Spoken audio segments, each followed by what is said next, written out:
حضرات گرامی، میں عرض کر رہا تھا کہ سیدنا فاروق اعظم رضی اللہ تعالیٰ عنہ جب بے بسی کے عالم میں روتے ہیں تو آپ کے ساتھی پوچھتے ہیں کہ اے امیر المومنین، آخر معاملہ کیا ہے؟ آپ اتنے قد بھرے انداز میں کیوں رو رہے ہیں؟ تو سیدنا فاروق اعظم رضی اللہ تعالیٰ عنہ نے ارشاد فرمایا، اے میرے ساتھیوں، رونے کی وجہ یہ ہے کہ جب میں جوان تھا تو میرے باپ نے مجھے 10 بکریاں چرانے کے لیے دی، لیکن میں ان 10 بکریوں کو ٹھیک طریقے سے قابو میں نہ کر سکا، تو میرے باپ کو غصہ آیا اور میرے باپ نے مجھے تماچا مارا، کہا عمر تو جوان ہے، طاقتور ہے، اس کے باوجود تو 10 بکریوں کو سنبھال نہیں پا رہا ہے۔ سیدنا عمر فاروق فرماتے ہیں، آج وہی دن مجھے اس مقام پر یاد آ رہا ہے کہ جب میں جوان تھا، میرے بازوؤں میں طاقت تھی تو 10 بکریوں کو سنبھال نہ سکا، آج بڑھاپے کا عالم ہے، جسم کمزور ہو چکا ہے، اس کے باوجود بھی یہ عمر 25 لاکھ مربع میل پر تنہا حکومت کر رہا ہے۔ دنیا کی ساری طاقتوں کا اندازہ یہ عمر لگا چکا ہے۔ آج عمر کی طاقت کا عالم یہ ہے کہ جس راستے سے فاروق اعظم گزر جاتا ہے، اس راستے کو شیطان بھی چھوڑ دیا کرتا ہے۔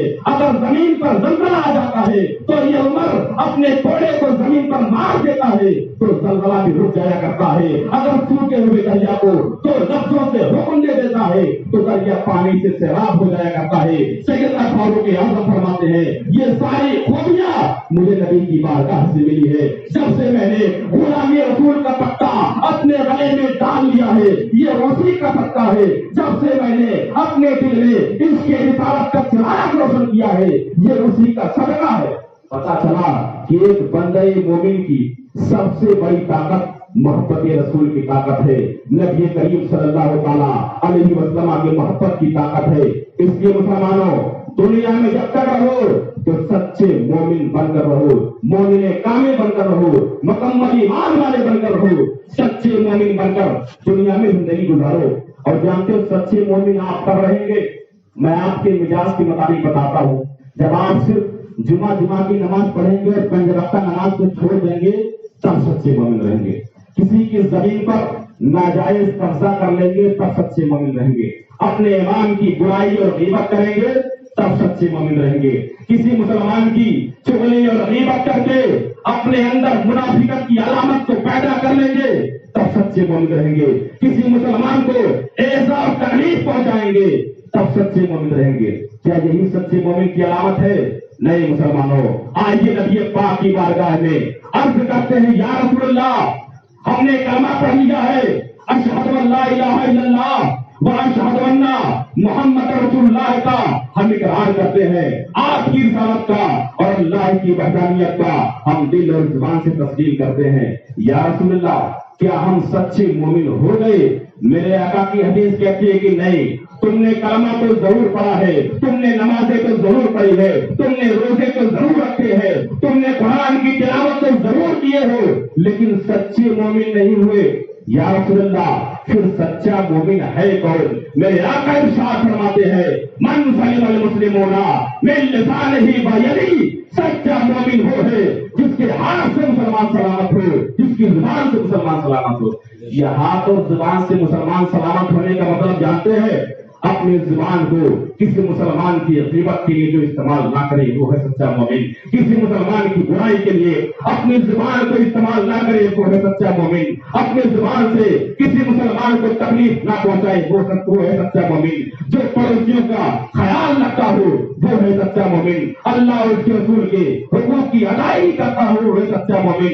یقین جانو مسلمانوں، جس دن آپ نے اپنے اندر ایسا کردار پیدا کر لیا تو قرآن آپ سے کامیابی کی ضمانت دے رہا ہے، وَلَا تَهِنُوا وَلَا تَحْزَنُوا وَأَنْتُمُ الْأَعْلَوْنَ إِن كُنتُم مُّؤْمِنِينَ۔ پھر دنیا میں تمہیں کسی سے ڈرنے کی ضرورت نہیں ہے، کسی سے پریشان ہونے کی ضرورت نہیں ہے، کامیابی تمہارے قدموں کے نیچے ہوگی، لیکن شرط یہ ہے کہ دنیا میں سچے مومن بن کر زندگی کرو اور خاص کر کے چغل خوری اور غیبت سے توبہ کیجیے۔ یقین جانیے مسلمانوں، ایک دوسرے کی برائی کرنا، ایک دوسرے کی چغلی کرنا، ایک دوسرے کی غیبت کرنا، یہ سب سے بڑا گناہ ہے۔ اللہ کے رسول حدیث مبارکہ میں ارشاد فرماتے ہیں، لا يدخل الجنۃ نمام، چغل خور کی جنت میں داخل نہیں ہوگا۔